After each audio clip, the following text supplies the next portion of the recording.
10 വർഷങ്ങൾക്ക് ശേഷം മുൻ സർക്കാർ അടച്ചിട്ടിരുന്ന സമര കവാടം തുറന്നു. നോർത്ത് ഗേറ്റ് വഴി നിരന്തരം പൊതുജനങ്ങൾ സെക്രട്ടേറിയറ്റിൽ വന്നതോടെയാണ് സുരക്ഷാ ഭീഷണി ചൂണ്ടിക്കാട്ടി മുൻ സർക്കാർ ഗേറ്റ് അടച്ചത്. ഈ ഗേറ്റിലൂടെ കയറുന്ന വഴിയാണ് മുഖ്യമന്ത്രിയുടെ പരാതി പരിഹാര സെൽ പ്രവർത്തിച്ചിരുന്നത്. നിലവിൽ ഉദ്യോഗസ്ഥർക്കും മന്ത്രി വാഹനങ്ങൾക്കുമാണ് ഇതുവഴി പ്രവേശനം അനുവദിച്ചിരിക്കുന്നത്.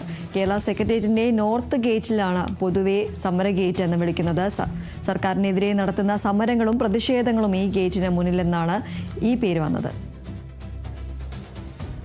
അങ്ങനെ 10 വർഷങ്ങൾക്ക് ശേഷം സെക്രട്ടേറിയറ്റിലെ സമര കവാടം തുറന്നിരിക്കുകയാണ്. നോർത്ത് ഗേറ്റ് വഴി നിരന്തരം പൊതുജനങ്ങൾ സെക്രട്ടേറിയറ്റിൽ വന്നതോടെയാണ് സുരക്ഷാ ഭീഷണി ചൂണ്ടിക്കാട്ടി മുൻ സർക്കാർ ഈ ഗേറ്റ് അടച്ചിട്ടത്. ഈ ഗേറ്റിലൂടെ കയറുന്ന വഴിയാണ് മുഖ്യമന്ത്രിയുടെ പരാതി പരിഹാര സെല്ല് പ്രവർത്തിച്ചിരുന്നത്. നിലവിൽ ഉദ്യോഗസ്ഥർക്കും മന്ത്രി വാഹനങ്ങൾക്കുമാണ് ഇതുവഴി പ്രവേശനം അനുവദിച്ചിരുന്നത്. കേരള സെക്രട്ടേറിയറ്റിന്റെ നോർത്ത് ഗേറ്റിനെയാണ് പൊതുവെ സമര ഗേറ്റ് എന്ന് വിളിക്കുന്നത്.